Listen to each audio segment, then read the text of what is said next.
So while the tribunal fixes 6th of September for its final ruling, I want you to take a look at some of the prayers of the petitioners that are before the tribunal. Peter Obi is saying that Tinubu's forfeiture is a strong ground to disqualify him, while Atiku is saying that Tinubu submitted forged documents.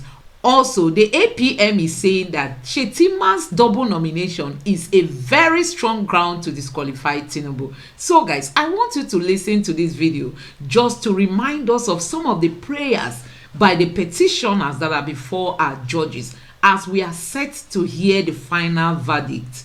Take a look at this. The long-awaited judgment in the petitions filed by the PDP and Atiku Abubakar and that of the Labour Party and Peter Obi is set to come up on Wednesday, September 6, 2023. The notice of the judgment was communicated by the Secretary of the Presidential Election Petition Court to all the parties on Monday. Both Peter Obi and Atiku Abubakar are challenging INEC's declaration of APC's Bola Tinubu as president on grounds that the election was riddled with corrupt practices and also that Tinubu was not qualified to contest. On March 1st, 2023, the Independent National Electoral Commission INEC declared Senator Bola Ahmed Tinubu winner of the February 25, 2023 presidential election. In the results announced by INEC, Tinubu polled 8,794,726 votes, representing 36.61% of the total votes cast at the election to emerge victorious. Atiku, who came second, scored 6,984,520, representing 29.07% of the votes cast, while Obi scored 6,101,533, representing 25.40% of the votes cast during the disputed election. Rabiu Musa Kwankwaso of the NNPP came forth with 1,496,687, representing 6.40% of the votes cast.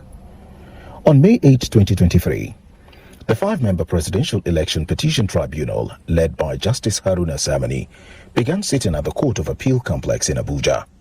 However, less than 1 week after the panel began its proceedings, 2 aggrieved political parties withdrew their petitions at the tribunal. The affected political parties were the Action Alliance AA, which fielded Solomon Okabwa as its presidential candidate, and the Action Alliance, which fielded Major Hamza Al-Mustafa as its presidential candidate for the poll. Action Alliance sponsored a candidate by name Dr. Hamza Al-Mustafa. His name and logo appeared on the ballot box, so it was not unlawfully excluded as erroneously claimed. And the petition that was filed purportedly on behalf of Action Alliance was not instructed by Action Alliance, neither did Action Alliance consent to the filing of that petition. There is a subsisting order of the FCT High Court mandating INEC to deal with Barrister Kenneth Udeze, the late national chairman of Action Alliance. In compliance with that judgment, INEC wrote to Barrister Kenneth Udeze to recognize him as the national chairman, and the court also ordered INEC not to collect any primary nomination or nominated name from any other person than Barrister Kenneth Udeze as a chairman. And this faction that filed the petition went on appeal. They appealed that judgment. It is pending before the Court of Appeal, Abuja Division. Now, INEC, in compliance with that judgment, dealt with the Barrister Kenneth Udeze, late national chairman of Action Alliance. Now, why the appeal is pending, they filed this petition purportedly under Action Alliance. But the true and authentic leadership of Action Alliance was not aware of it. In summary, all the petitioners prayed the tribunal to declare that Tinubu was not duly elected by a majority of the lawful votes cast at the election. We are very happy that at last the sitting of the court has started with this inauguration. And as you see, the court committed itself to cooperate and ensure that these petitions are expeditiously dealt with. And on our part, all the lawyers for all the parties also committed themselves to cooperating with the tribunal, the court, to make sure that these matters are dealt with. We started on a very good note. I believe you were here and heard what we said in reply to the statement by the presiding justice of this court. Maybe let me repeat myself. I said that the decision to be rendered will impact on Nigeria's electoral jurisprudence, judicialism, and constitutionalism. It's very, very important that this is made known. At the Presidential Election Court, the APM is praying the tribunal to nullify the election of Tinubu on the ground that APC did not properly sponsor him. Tinubu, for fielding Kashim Shettima as his vice presidential candidate without withdrawing his earlier nomination as a senatorial candidate. APC had nominated Shettima as the Borno Central senatorial district candidate and later nominated by the same party as vice presidential candidate following the withdrawal of one Kabiru Masari, the initial vice presidential candidate, to Tinubu. Therefore, Ojeyi and her political party, the APM, contended that Shettima and the APC breached the Electoral Act by engaging in the alleged double nomination. However, during the proceedings of July 14, 2023, where final addresses were adopted, APM, through its counsel Andrew Malgu, SAN, asked the court to invoke relevant laws to nullify the nomination of Tinubu and Shettima on the grounds of unlawful, illegal, and unjustifiable nomination. But INEC prayed the court to dismiss the petitions for lacking in merit. The APC, represented by Lateef Fagbemi, SAN, asked the court to dismiss the petition on all grounds for being frivolous, irritating, and unwarranted. Fagbemi argued that the petition died on arrival, given the Supreme Court judgment that other political parties could not interfere in the internal affairs of another party, especially on the issue of nomination. Similarly, Tinubu and Shettima, represented by Chief Wole Olanipekun, SAN, argued that the APM's petition should not have been filed in the first instance and demanded its outright dismissal.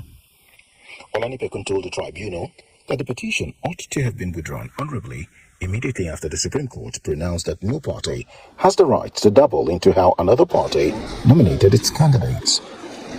In the case of Peter Obi, the Labour Party LP is also praying the tribunal to invalidate President Bola Tinubu's election. The petitioners called 13 witnesses before closing their case on June 23, 2023. In their final written address, dated July 20, 2023, the petitioners argued that Tinubu and Vice President Kashim Shettima were not qualified to contest the poll. They argued that Tinubu was fined $460,000 for an offense involving dishonesty, namely narcotics trafficking, imposed by the United States District Court, Northern District of Illinois, Eastern Division, in case number 93C 44833, between the United States of America and Tinubu, while his running mate Shettima was the APC's candidate for Borno Central Senatorial District and vice presidential candidate for the whole of Nigeria in the same election year. They also argued that Tinubu failed to win the majority of the lawful vote cast in the election, just as he could not secure 1/4 of the lawful votes cast in the Federal Capital Territory FCT Abuja, as required by law. The petitioners also alleged that the election was conducted in substantial non-compliance with the provisions of the law. They also contended that Tinubu was not duly elected by a majority of the lawful votes cast at the time of the election. Therefore, the LP candidate and his party urged the court to either declare him as the president-elect, believing that he scored the majority of the lawful votes during the election, or alternatively, nullify the entire election and order a fresh election. They also urged the court to hold that Tinubu at the time of the election was not qualified to contest the presidential poll. But on August 1, 2023, during adoption of the final written addresses, INEC's legal team, led by Abubakar Mahmood, SAN, prayed the court to dismiss the petition for want of merit. Chief Wole Olanipekun, SAN, counsel to Tinubu and Shettima, and Prince Lateef Fagbemi, SAN, representative of the APC, also prayed the court to dismiss the petitioner's case. On the issue of the road, I do not want to predict the court because we presented a lot of issues. In his petition, Atiku Abubakar and the PDP asked the tribunal to invalidate Tinubu's election on grounds of non-compliance with the provisions of the Electoral Act 2022 in conducting the poll. The petitioner's case is that for any of the candidates in the February 25, 2023 poll to be declared winner, they must score 25% of the votes cast in the Federal Capital Territory, FCT, arguing that the purported failure of Tinubu to meet the said constitutional requirement invalidated his election.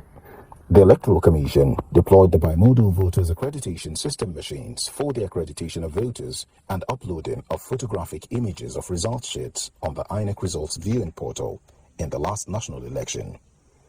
Atiku and the PDP argued that whereas Professor Mahmoud Yakubu had repeatedly assured the public that the February 2023 general election will be the best election ever, with a guaranteed use of the bimodal voters accreditation system (BVAS) and real-time and direct uploading of the polling unit results to the Commission's electronic collation system and results viewing portal (IREV). The bypass and non-use of the BVAS machines in the transmission of the accreditation data and polling unit results of the election fundamentally and substantially affected the integrity of the results announced by the INEC for both Tinubu and his political party, APC, and thoroughly discredited the process of the election. Atiku is also invoking the margin of lead principle to assert that INEC's hasty announcement of Tinubu as the winner of the presidential poll is unconstitutional and without due process. The principle states that when the margin of lead between the winner and the runner-up is less than the total number of voters affected by cancellations in their different polling units, the election is declared inconclusive and a rerun organized. We all adopted our final written addresses, which are our final submissions in this case, summarizing all the evidence we tendered before the court. You saw all the witnesses we called, all the exhibits we tendered. So today, we now summarized and adopted our submissions. So now, the matter has been adjourned for judgment. In other words, we have done our own bit, and as it is said, the ball is now in the court of the court. But during proceedings on August 1, 2023, when the parties adopted their final written addresses, Atiku's lead counsel, Chief Chris Uche, SAN, prayed the court to overturn Mr. Tinubu's victory and declare Atiku Nigeria's president. He reiterated that the deployment of technology during the election by the electoral umpire was to enhance the transparency of results collation, where fraud often occurs. Chris Uche contended that during the February 25 presidential election, there was a deliberate bypass of the technology to create room for manipulation of results. He told the court that INEC deployed technology in the conduct of the election. Therefore, the burden is on INEC to explain what transpired during the polls. But defending its declaration of Tinubu as the winner of the March 25, 2023 presidential poll, INEC's lawyer Abubakar Mahmoud urged the court to dismiss Atiku's suit for lacking in merit. In INEC's final argument, Mahmoud told the court that Atiku failed to discharge the burden placed on him by law in proving his allegations against the conduct of the election. The electoral umpire's lawyer said contrary to Atiku's claim, the deployment of the bimodal voters accreditation system machines and INEC results viewing (IREV) for the presidential election was successful. Also, Tinubu's lawyer Olanipekun argued that Atiku had abandoned his petition owing to his inability to prove his case. He told the court that Atiku resorted to attacking Tinubu's person instead of proving his allegations. On the manual collation of the presidential election results, Olanipekun contended that the mode adopted did not diminish the credibility of the electoral process. Uploading results to IREV, whether manually or electronically, plays no role in the collation of results. It does not add or decrease the number of votes. Collation is physical and manual. By constitutional provision, the tribunal has until September 16, 2023 to deliver its judgment in the cases. So guys, we can't wait to hear this final ruling. We can't wait to get this final judgment. Nigerians are really ready, you know, to get justice. That is just what we want. We know that the opposition are pressurizing our judges so that they will go the other way, but we can't afford to lose our democracy. We can't afford to let our country sink. We can't afford to sell, you know, this country into the hands of few politicians who are just interested, you know, to gain their own selfish interests. We want Nigeria to move forward. Let me know what you think about this in the comment section below. Please don't forget to subscribe to my channel and turn on the notification bell. Thank you.